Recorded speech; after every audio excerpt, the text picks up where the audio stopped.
এই ভিডিওতে আমরা সময় দূরত্ব সংক্রান্ত একটি গুরুত্বপূর্ণ সমস্যার সমাধান ডিটেলসে করব।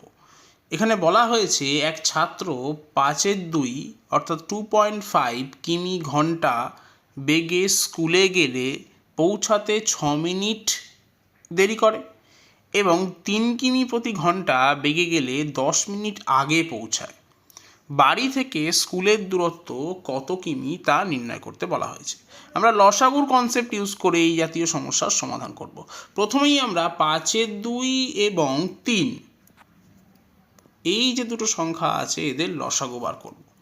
এখন 5/2 এবং 3-এর লসাগু হবে 15 এবং ধরে নেব যে বাড়ি থেকে স্কুলের দূরত্ব 15 কিলোমিটার।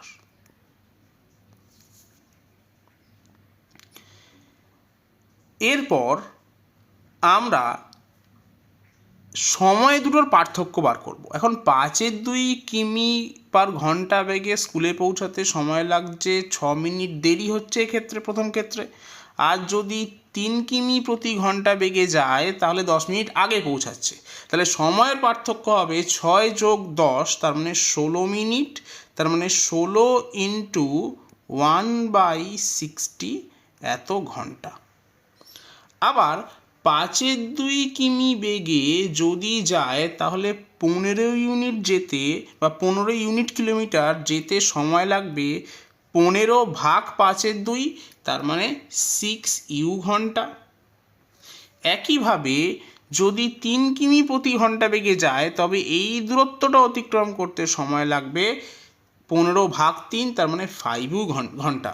তাহলে সময়ের ডিফারেন্স হচ্ছে 6u - 5u। তাহলে এটা অবশ্যই এই আগের পাওয়া সময়ের সঙ্গে সমান হবে। তাহলে ইউ এর মান আমি পাচ্ছি 16 ভাগ 60, 4 দিয়ে কাটলে পাচ্ছি 4 ভাগ 15 এত। এখন আমরা এই মানটাই বসিয়ে দেব এখানে। তাহলে 15 ইন্টু ইউ এর মান হচ্ছে 4/15, তাহলে 15 কেটে যাচ্ছে, তাহলে পাচ্ছি আমি 4 কিমি। তার মানে সঠিক উত্তর হবে অপশন বি, 4 কিমি।